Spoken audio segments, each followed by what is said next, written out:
everyone. This is Rachel Lu, Chang'an University, Taiwan. I'll be the moderator for this session, and you have coming in. The session title is the financial implications of COVID-19 and the other health spending issues. This session features 3 presentations and 2 related to COVID-19, talking about financial impact of COVID-19 as well as policy response to COVID-19. And the other one is about catastrophic health expenditure. Since the time is already up, and we'll just start the presentation with Chexing. And Chexing, you will go first, and over to you. Oh, by the way, while Chexing is trying to sharing her screen, I want to remind the participant it would be really truly appreciated if after this session you can just give us some feedback. And so click on our section, you will see evaluate, and click on evaluate, you will be able to just do 1 question, give us some response, and some comments in words would be extremely appreciated, so that we, this is our very first attempt to have a virtual conference, and therefore any comment would be really helpful for future planning purposes. And if you have any question, and you can write it in chat, and we will, after 3 presentations, we will open to the floor. You can raise your hand or type in your question in this chat session at the bottom of your screen. So Chexing, it's your turn. Over to you. Start my presentation. My name is Chexing. It's my pleasure to share my paper today. My topic is impact of livelihood capital on catastrophic health expenditure among patients with critical illness. It was based on a cross-sectional study in rural Shandong. Illness-related poverty is a major challenge in rural China. In 2016, 42.6% of Chinese rural poor attribute their poverty chiefly to illness. Most such crises are brought on by critical illnesses, which are characterized by their long duration, complex treatment, and high cost. The considerable out-of-pocket payments and loss of labor income caused by such illnesses inflict significant economic harm on patients. In this situation, people are often forced by financial burden for medical to make choices between whether to satisfy their basic needs like education or to purchase medical services in need. Additionally, medical expenses may crowd out the productive investment, undermining the accumulation of human and financial capital. Therefore, illnesses may not only cause immediate hardship, but also deeper and longer-lasting poverty. Poverty, in turn, is correlated with poor health, thus creating a vicious cycle. In this study, we use a catastrophic health expenditure to measure the disease burden of critical illnesses. The calculation of IHEA will be described in detail in the method section. Compared to urban residents, Chinese rural residents are more vulnerable to critical diseases.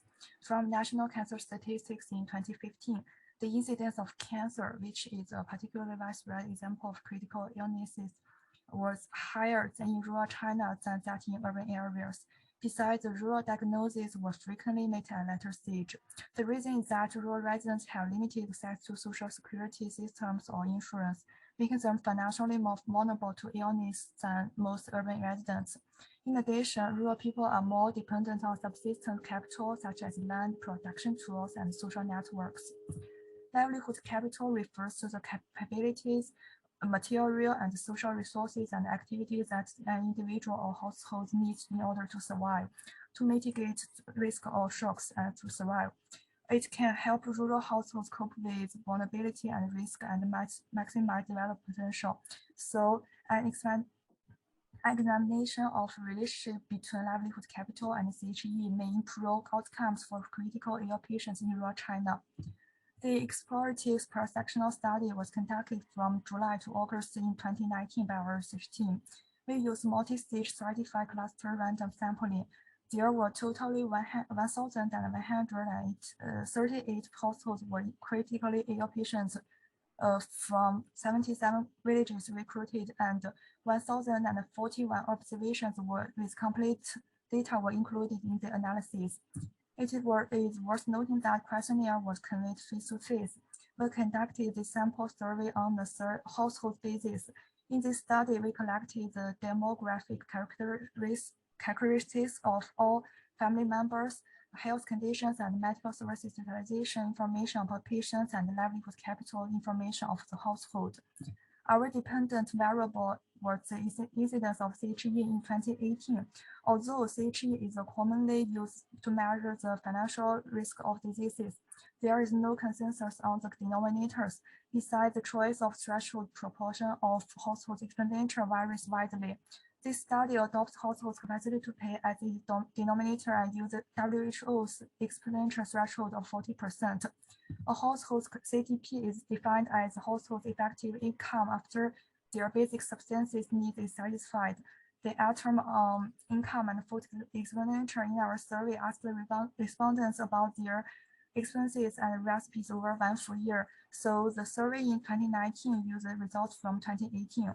OOP expenditure was calculated for hospitalization, outpatient services, emergency services, and prescription drugs throughout 2018. If OOP expenditure divided by CTP exceeded 40%, a household was considered to be experiencing CHE. When income was insufficient to cover food expenditures, households are also seen to occur CHE. In terms of theoretical framework, we adjusted the Sustainable Livelihood Framework developed by the Department for International Development. The framework consists of 5 components showing the finger, vulnerable context, livelihood capital, transforming structures and processes, livelihood strategies, and livelihood outcomes. This framework helps to reveal how rural households can use some of capital they have to pursue livelihood. Livelihood capital is the core component of sustainable livelihood framework and consists of 5 types of livelihood capital: natural capital, physical capital, financial capital, social capital, and human capital. Besides, the framework demonstrates the relationship and interactions among the components of the livelihood. Livelihood capital is seriously constrained in the context of vulnerability. Meanwhile, external structural and procedural shifts like medical insurance also have an impact on the livelihood strategy adopted, which in turn influences livelihood outcomes. Conversely, livelihood outcomes can also have an impact on livelihood capital, creating a new cycle. This table shows the index setting and description of livelihood capital. In addition, control variables like gender, marital status, dependency ratio, living conditions, survey area, and reimbursement ratio were also put in the model. During the study, we used t-test and chi-square analysis to compare the CHE incidence across households of different livelihood capital levels. We also performed binary logistic regression analysis to identify the association between the livelihood capital and CHE after controlling for confounding factors. Furthermore, we use robust standard error regression and a logarithmic treatment of some of the variables to reduce the heteroscedasticity bias.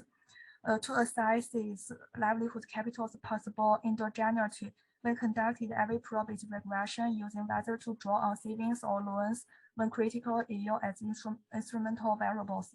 Watertight results do not support the hypothesis that financial capital is an endogenous variable, supporting the current regression result. At the 40% threshold, the overall CHE incidence is 76.37%. Compared to other studies on CHE using the same threshold, this proportion is much higher than that reported at the national level. As for livelihood capital, human capital, physical capital, and financial capital are all significantly associated with rural households' ability to mitigate or avoid CHE. To be more specific, among households with critically ill patients, those who had better health conditions, more real estate ownership, and better household economic status were less likely to experience CHE. Additionally, control variables in the model significantly impact CHE. The prevalence of CHE increased as dependency ratio increasing and patients living alone showed a higher prevalence of CHE. The dependent ratio and the living conditions might act as vulnerable context in the theoretical framework. and they negatively affect the stability of livelihood capital. In our expectation, reimbursement rate affects IHEA as transforming structures and processes by changing OOP payments. Although many studies have recognized protective effects of health insurance, especially catastrophic insurance, the reimbursement rate did not show a protective effect in our study. In order to reduce the burden of disease on rural households, we should pay more attention to livelihood issues and establish a flexible and multi-dimensional compensation mechanism. In other words, besides meeting the basic materials of needs of rural households, we should help them strengthen community health education, increase household income, and form family connections.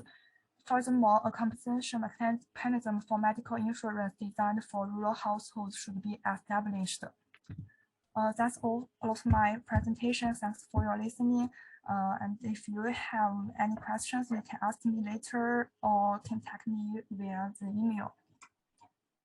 Great. Thanks, Tracy, for keeping the time. So you may want to stop sharing your screen. And Tom, we'll go next. Over to you. Great, thank you very much. I will just share my screen. So we're going to go from a very technical, detailed study to quite a broad review. So I'm Tom Gadsden, and I'm a PhD student at the George Institute for Global Health in Sydney, Australia. And today I'm going to talk about a project that we conducted for the WHO Southeast Asia Regional Office. And it was a review of how countries in the region responded to COVID-19 in terms of health financing policies in the first 6 months of the pandemic. So specifically from March to August 31, 2020. Just in terms of background, this is the WHO Southeast Asia region. We have 11 countries in total and home to over a quarter of the world's population. And on average has the lowest level of public expenditure on health of all WHO regions. Now, our methods included an online survey of key stakeholders, primarily WHO country officers in the region, a description of publicly available information, including peer-reviewed publications, but also news media and websites such as UN, IMF, World Bank, ADB, and so on. And our review was also informed by a couple of WHO surveys that were conducted in 2020, one on public financial management and one on strategic purchasing. And I guess just as a bit of a caveat here, as our review was conducted in August 2020, there was very limited information available on the implementation of policies. So essentially, it served as a bit of a snapshot in time of policy responses from March to August based on what was available. And the key domains that we focused on were financial protection, resource generation and allocation, changes to public financial management systems, and changes in strategic purchasing arrangements. I'm just going to go over some of the findings quite briefly, not in depth. So in terms of financial protection, we found that nearly all countries in the region made COVID testing and treatment available free of charge in the public sector, at least nominally. However, the eligibility criteria varied quite widely by population group, but also commonly by risk status. In some cases, it started quite restrictive, suggesting there may be kind of a rationing of resources, but generally became less restrictive over time. So as an example, in Indonesia, it was reported that originally those with COVID-19 symptoms, but without a contact history, were not eligible for free tests. But of course, in many of these countries, the private a substantial role.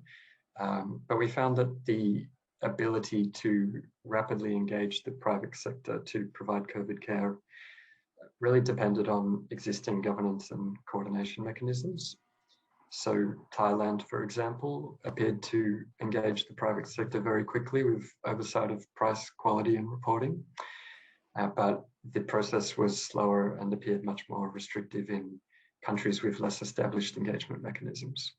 So in Bangladesh, Sri Lanka and Nepal, for instance, a small number of private hospitals were originally allowed to provide COVID services, subject to tight restrictions, and then this number of hospitals was very gradually expanded.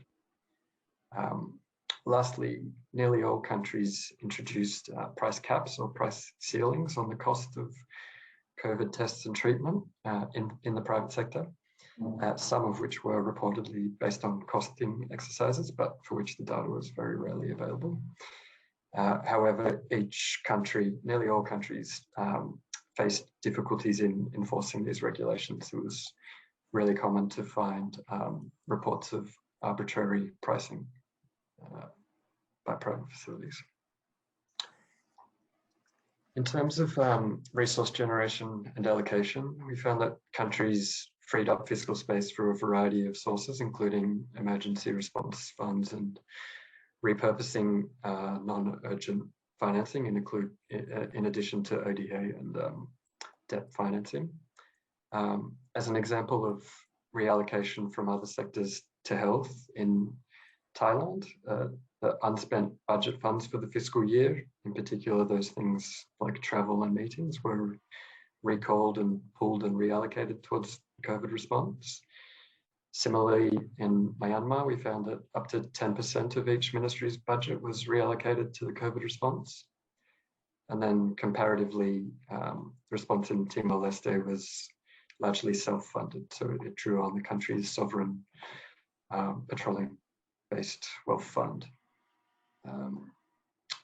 And of course, multilateral donors announced substantial resources to support COVID response efforts, and we attempted to document that in our report. Yet at the time of the review, there was really little information on how donor funding was used by countries. Debt finance stimulus was also essential for some countries, but again, as we go into a bit in the report, that it raises some concerns about just an increasing ratio of debt to GDP and concerns for future spending on health. Lastly, priority investments focused on things like scaling up testing, surveillance, procuring supplies, PPE, recruiting and training health workers, accelerating detection and curbing disease transmission, as you would expect. In terms of public financial management, we found that several countries made changes to their PFM systems to ensure that the extra budgetary allocations got where they needed as quickly as possible and could be used flexibly.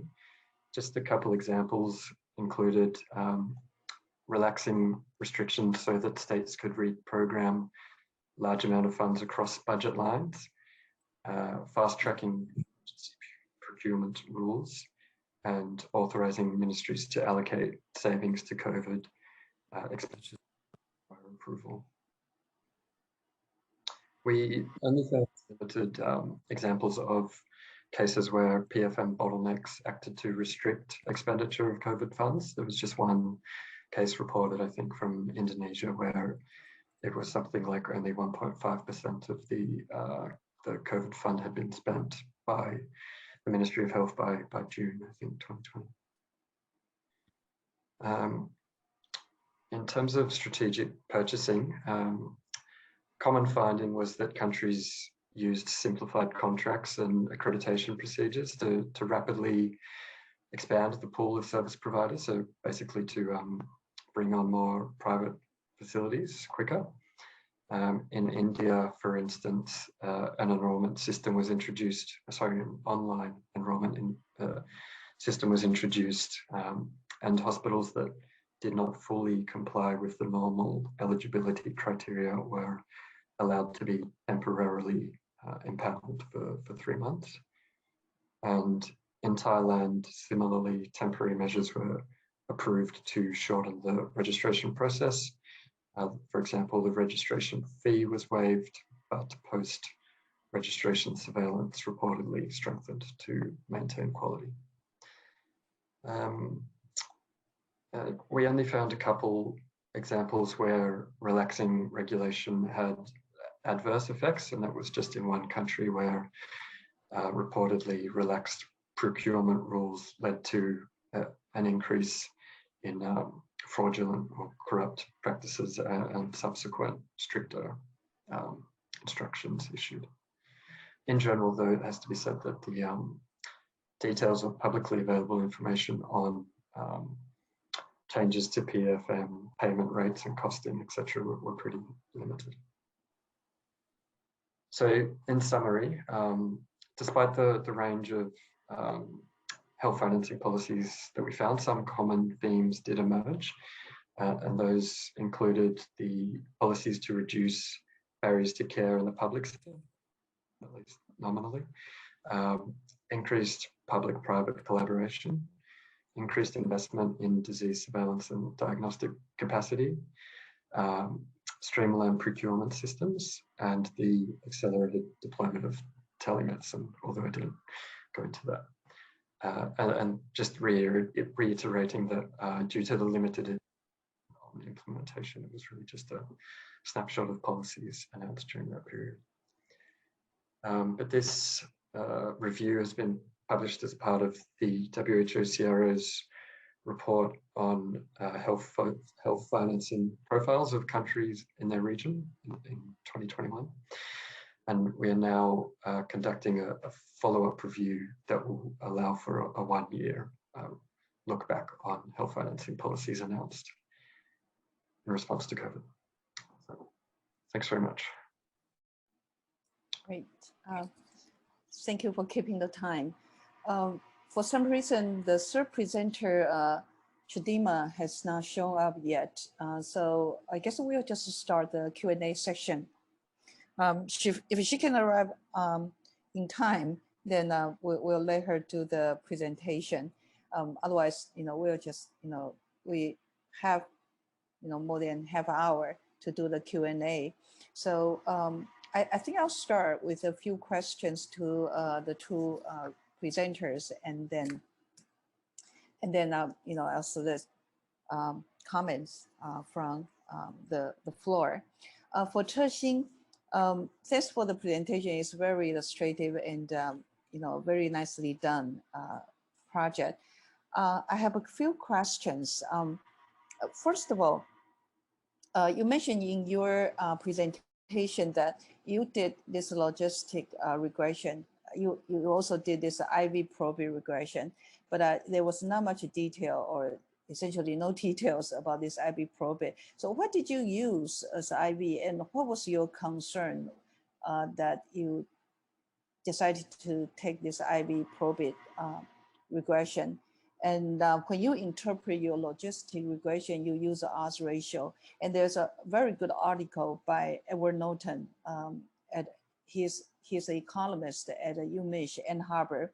And this is the paper published in Health Service Research. I can give you the reference. Basically, he was suggesting in economic term, it's better to interpret the effect of whatever variable that you are trying to estimate in marginal effects. And so it takes some transformation, but it can be easily done by programming. Instead of odds ratio, he actually challenged the use of odds ratio to interpret results. Odds ratio is widely used by people doing clinical research, namely, biostatistician, but it doesn't really make sense in economic term. And so this is something you may consider if you are trying to get this paper published in economics journal. This is something you may consider instead of using odds ratio to interpret results. Marginal treatment effect is probably better. So as I mentioned, I can pass on the reference to you so you can have a look. Also, what did you use for capacity to pay? Do you use expenditure or do you use a household income?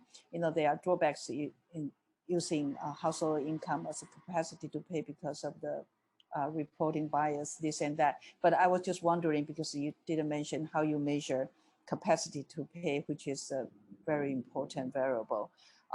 You also have this dependency ratio.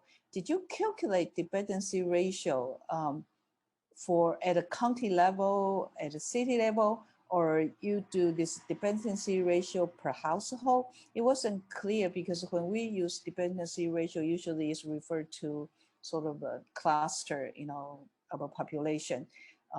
So I was wondering, if you want to control for household level, you may use like what's the percentage of the, or is there any elderly in the household, or is there do they have children under the age of 5 in the household? That's one way to look at it.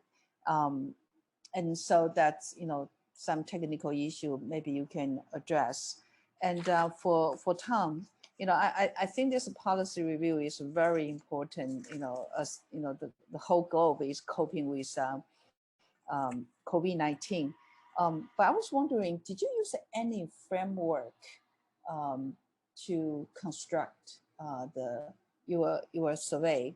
I mean, you look at different policy options, but as I can imagine, it must vary, you know, from country to country. So did you use any, like, you know, I mean, it seems like it's a qualitative type of analysis. So did you use any framework to analyze it?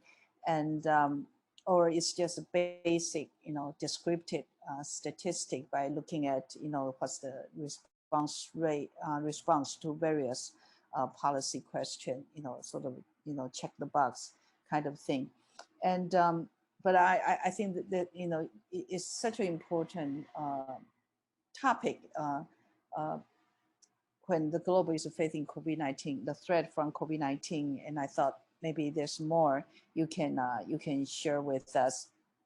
And also, you mentioned that you have seen the inclusion of a consultation into benefit package. I think I have seen at least like 3 country examples outside zero, like Japan, Taiwan, and the US. And how can you elaborate a little bit, like, you know, how they actually to what sort of to what extent did they include this teleconsultation? Is it totally paid by the government, or it has been adopted by the public insurance agency or the private health insurance? And is there more information? Because I think teleconsultation or, you know, telemedicine is definitely, you know, a very key topic these days, especially when we are facing pandemic, this, you know, partial or complete lockdown. Also, in your summary, you have mentioned that COVID-19 created a political impetus for countries to introduce policies that may support progress to UHC, and I would like to hear you elaborate on that. So, Chixin, please go first. So you need to, okay, you have unmuted. About the instrumental variable, we have made an empirical judgment on whether a certain type of livelihood is endogenous before using the instrumental method. For natural capital, farmlands are not allowed to be sold in China, even if some family transfer their management rights to get money, they still own the assets. For physical capital, there were very few samples of selling physical capital in our survey. It's less than 1%, and we have removed these samples in our regression to avoid possible endogeneity. As for the social capital, we can consider that borrowing and saving behaviors may affect family financing capacity and may be the reason for the endogeneity of the equation. So we use the borrow or loans or to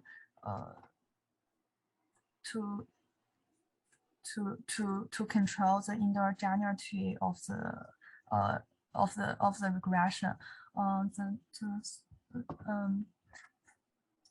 The questions about the capacity to pay in our study, a household's capacity to pay is defined as effective income after basic subsistence needs are satisfied. The basic subsistence, we use the food expenditure by asking respondents to list their expenses and recipes. During our study, we asked them the food expenditure over the 1 week in 2019, and we asked the difference in 2019 and 2018, so we can calculate the food expenditures in 2018 for 1 week, and we plus for 52 weeks. 52 weeks in the 1 full year, so we can get the expenses about food expenditure. And income we use their income. We ask their income about both agricultural income and non-agricultural income, and we also ask their alimony from their children to make the income. And the third question about. Sorry, about odds ratio. No, that's all right. About odds ratio. Dependency ratio. We calculated the dependency ratio. Use the non-working population divided by working population in each household. It's not I see. It's not it's not measured by region in region level. It's measured on the household level. Okay. Maybe it might be not prepared to use dependency ratio as you mentioned. We will still take into this problem and maybe change the title of it. That's all. Yeah, because dependency ratio actually, is a term used in demography, and so when you use the term, there's a certain definition to it, and but it's not like the way you construct the variable. So you may give it a different name. And the other one, the marginal treatment effect is actually a suggestion. So thanks for your suggestion. We will take into this problem. So I briefly respond to your response is that when you try to use this IV, and first of all, you need to test the existence of endogeneity, which you don't seem to do it. And also for IV, you can do weak IV, so weak instrumental variable test, and to see whether it fits well. In any case, I'm not going to hold you on that. So Tom, please respond. Yes. And we also have a question for you from the floor. Yes. Yes, excellent. Yep. Thanks for the question. So the first one in terms of the framework, I mean, I think the short answer is really no. We didn't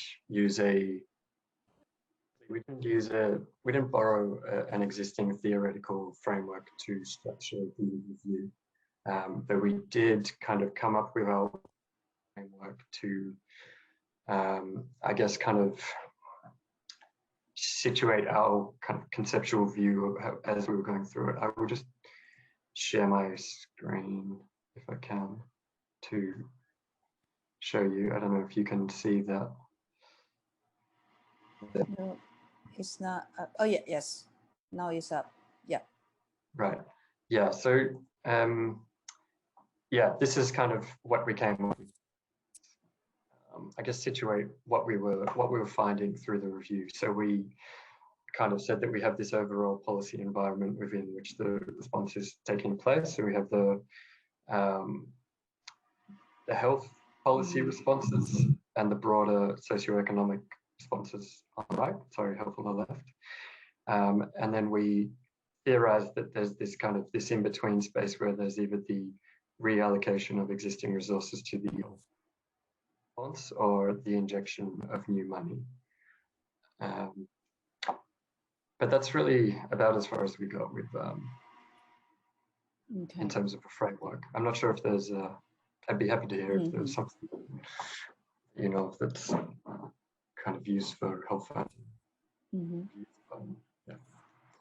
Okay, Tom, before you respond, there are actually like 2 or 3 questions in the chat box, but since Chidima is already here, so I'll let her present first, and you can look at the questions in the chat box, and then I'll come back to you. Okay, thank you. Chidima? Chidima? Hi, Rachel. I'm so sorry. I was in a different room all this while. I didn't realize it until I kept on going and they weren't calling me and it was getting weird. And then a colleague just prompted me. That's how I got into the room. Sorry about that. Okay, that's all right. So we'll give you 10 minutes for presentation and then we'll open the floor again for Q&A. So you can share your screen now. All right.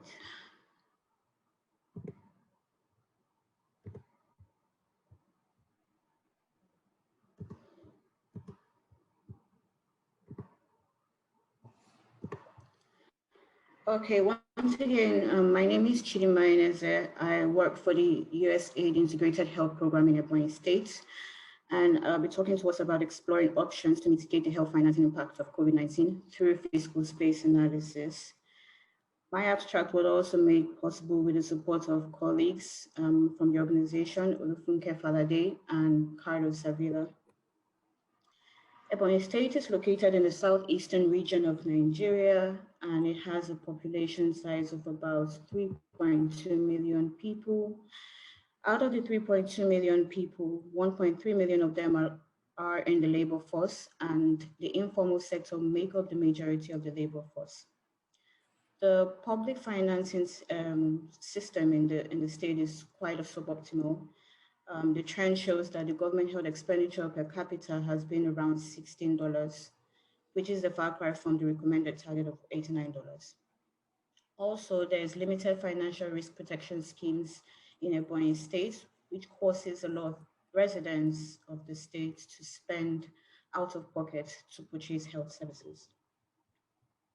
So irrespective of the fact that the state has been making some efforts towards increasing domestic resources for health in recent times, and also aligning with some health financing reforms, like the Basic Healthcare Provision Fund, which basically is a minimum service package of health services for the poor and vulnerable in the state, as well as implementing enough money to provide services for everyone.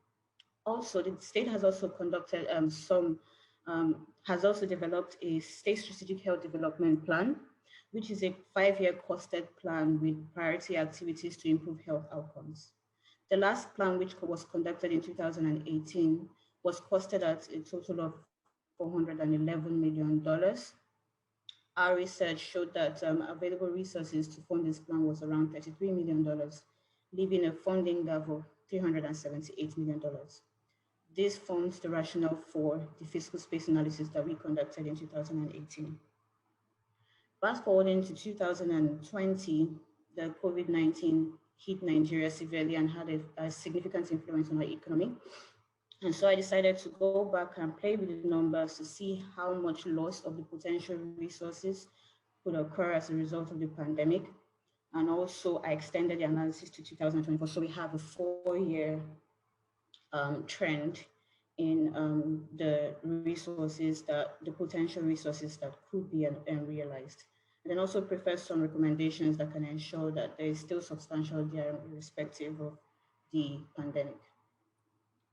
the methodology that was used to conduct the fiscal space analysis, we adopted the Tandon and Cashin model, which allows for 5 strategic pillars: macro-fiscal environment, or macroeconomic dynamics, as some people call it, health prioritization within the state budget, health sector-specific resources, non-governmental contributions, and efficiency savings. We also modeled the analysis to three range of scenarios: a baseline where there is no investment or increase in investment in healthcare, moderate where there is some level of investment, and optimistic where there is significant level of investment into health financing. Now, in the post-COVID outbreak analysis, we looked at how the macroeconomic could affect all of the resources that we envisaged. This includes a contraction in GDP, which results in reductions or cuts in our health budget, as well as delay in the state health insurance scheme implementation, as well as private sector contributions. To further elaborate, the states in Nigeria, including Ebonyi State, depend on federal allocations as the major source of their state revenue collections. Matter of fact, this contributes about 70%. What this means is that with the International Monetary Fund projections of a year-to-year GDP growth of 12.4%, and an increase in state IGR in Ebonyi State from $30.1 million to $39.6 million, Ebonyi was set to have an additional revenue collection of $1.05 billion. And obviously this would trickle down to the health sector. However, during the nick of the outbreak, the IMF also projected that there will be a 5% GDP contraction, which was supposed to return to the pre-COVID rates by 2024, meaning that we would lose about 500 million of those potential state reductions. All of this was also imputed into the analysis to see how it affects the earmarks from the Basic Healthcare Provision Fund, as well as prioritizing the ability of the states to prioritize health within the state budget. And we were able to come up with total potential resource and be able to envisage what the funding gap might be. So in the pre-COVID outbreak analysis, we envisaged that we could have a total pocket of resources of $120.5 million, but that goes down to $107 million in the post-COVID outbreak analysis. What this means is that there will be 4% less amount of money to fund the state strategic health development plan. Here, this table shows us the projections for the pre and post-COVID outbreak.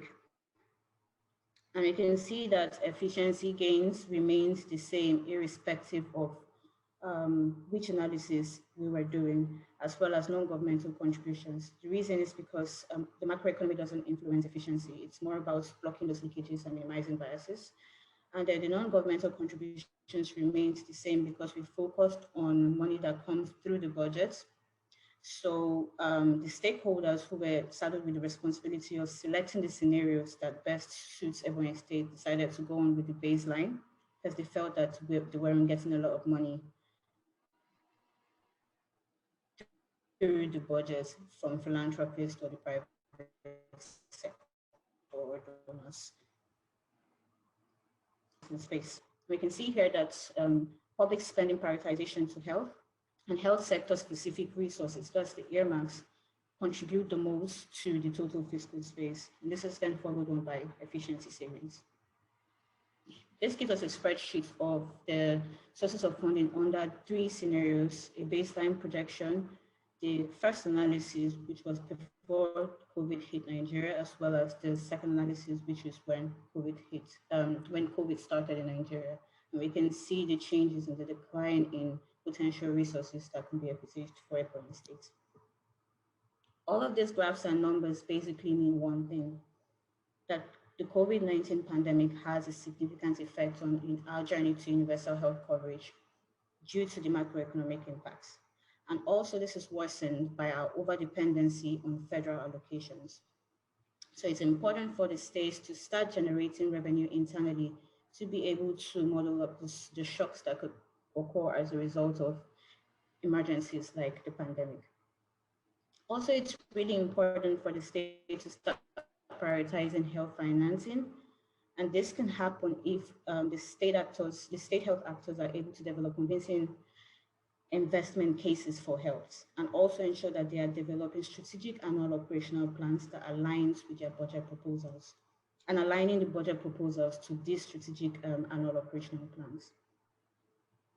Also, it's very clear that prioritizing health financing has a positive impact on reducing the burden of pandemics like the COVID-19, and it's important for us to start looking at prioritizing health if we want to reduce economic crisis and foster economic growth. Then it's important for the state to start equitably distributing public health expenditure. In Ebonyi at the moment, expenditure to health goes mostly to capital costs as against overhead and personnel costs. As much as the state needs to put in significant effort towards improving financing for health, it is still a low middle income country that the state is located in.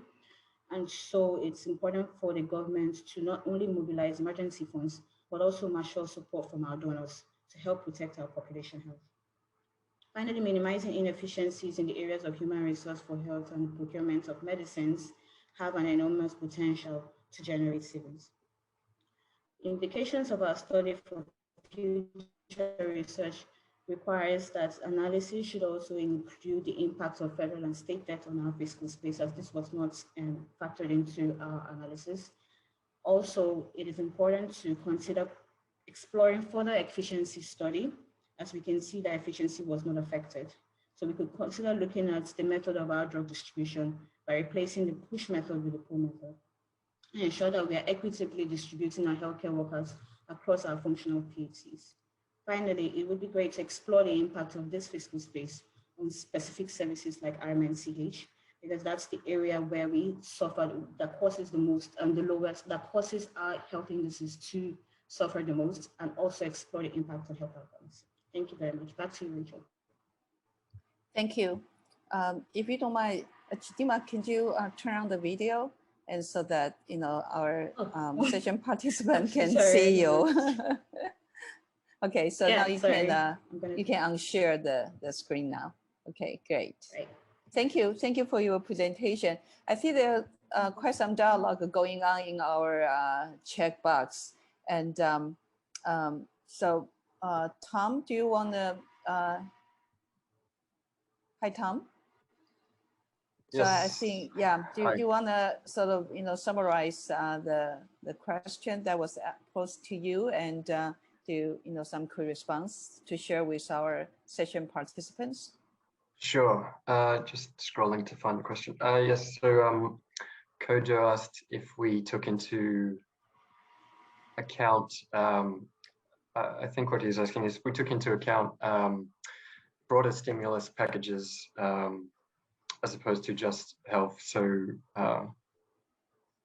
funds that were not allocated to the health sector per se, but were spent because of COVID. And we did try to account for this. The way we kind of went country by country before integrating it into a broader or synthesis.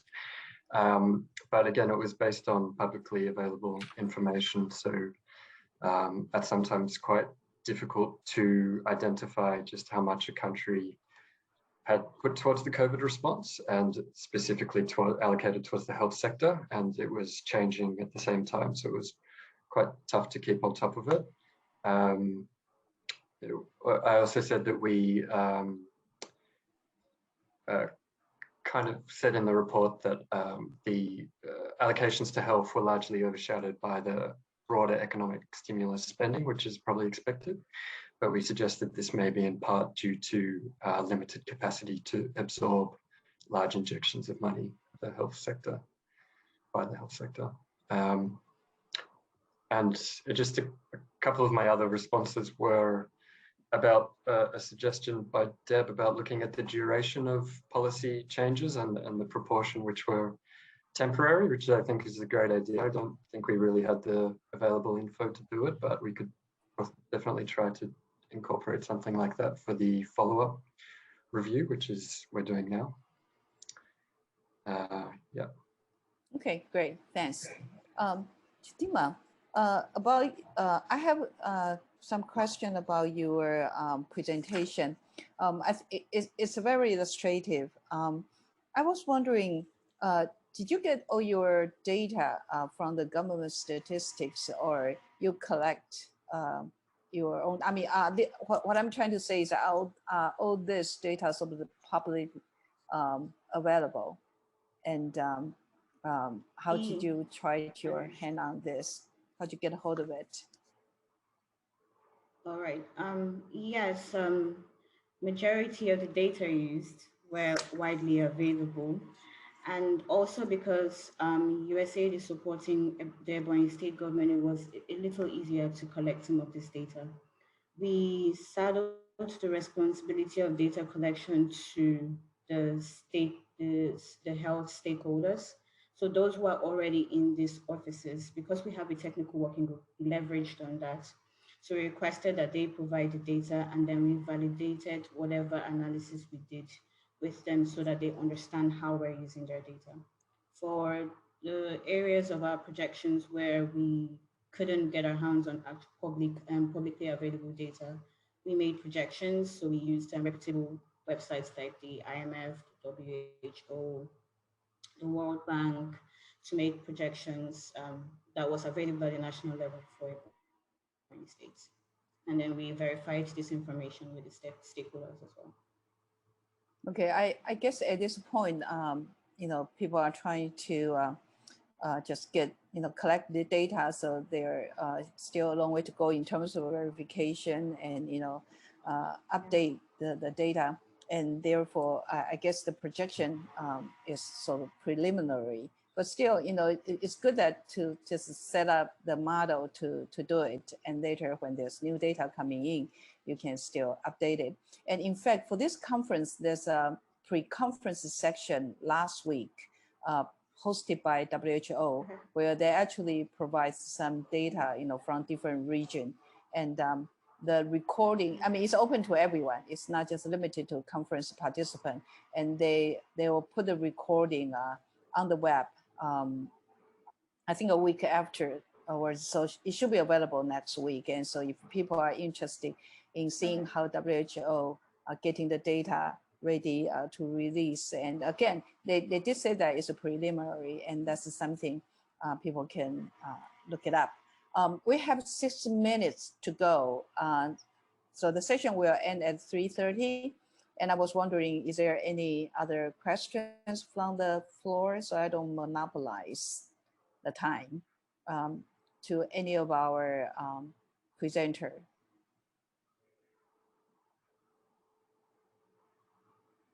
Or among our presenters, do you have any questions that you can ask the fellow presenters?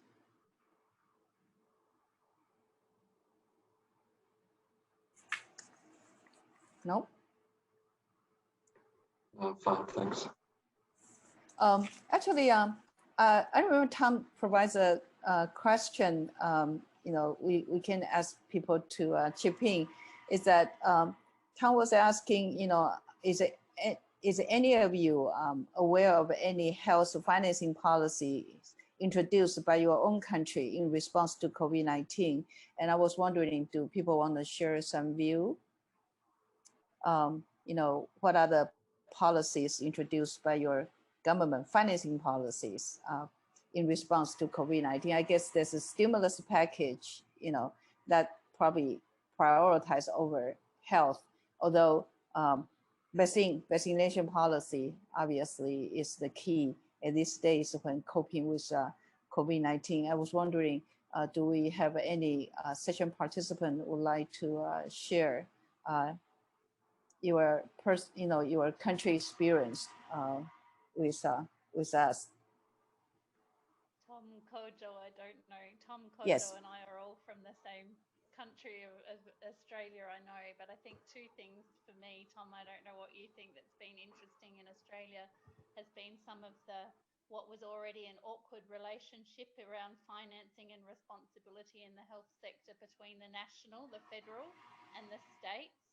that's been very interesting to watch, that back and forth, and the states taking over a lot of accepting responsibility for financing some things that traditionally is a federal responsibility, simply as a response to the epidemic, which that's been quite interesting to see. The other very simple thing, I guess, but that was new for the Australian health system, is that our national health insurance introduced a long telehealth consultation reimbursement that was new under COVID, so that people that needed more than the 5-minute sort of telehealth quick, yes, you need to come in consultation, could get it, but GPs were reimbursed reasonably for that. They also had to set up a special reimbursement for people to discuss the vaccine with their GPs, because GPs were getting a lot of questions and spending a lot of time doing that, and with no sort of formal reimbursement schedule that was then put in place as well under our federal health insurance. So there were 3 interesting responses. Oh, great, Deb.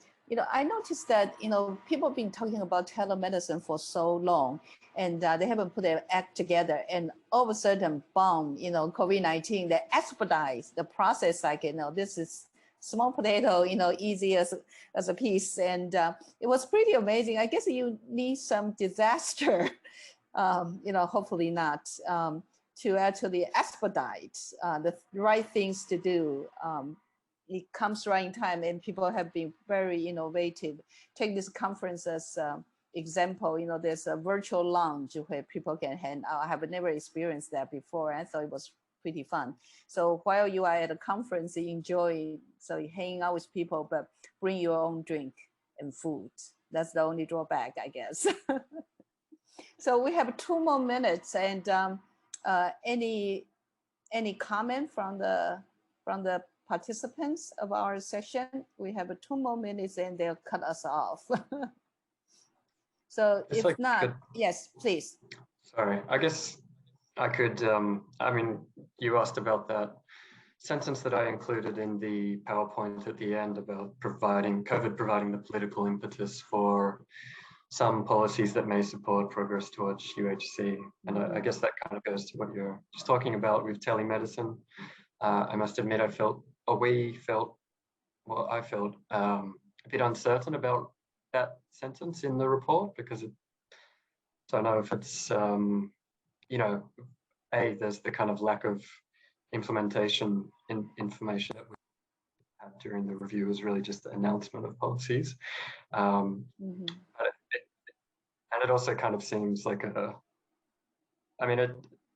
took a disaster for some of these policies that may be beneficial to be implemented. But I think they also show that policies that could support progress towards UHC are needed for, so things like public-private collaboration can benefit those emergency responses greatly as well. So. Yeah. There's a hope. There's a hope. Yeah. I think with your comments, the last comment, we'll end this section, and I would like to give a big round of applause for our presenters today, and also for our participants. And don't forget, you just take you a minute to evaluate the session. I would really appreciate your feedback. Thank you very much. Thank you. Enjoy the rest of the conference. Thank you. There is no evaluation button. Yeah, there's a evaluation in the virtual platform. So if you go to the program, and then you see our session, you click on it, and then after the session title, there's a evaluate. It says evaluate, and then you click on it. It's just one question: how do we evaluate? Like from very poor to very good. Okay. Did you see that? Okay, good. I hope you'll take a minute to do the evaluation. We really appreciate the feedback. Okay, thank you very much. Enjoy the rest of the conference. Bye.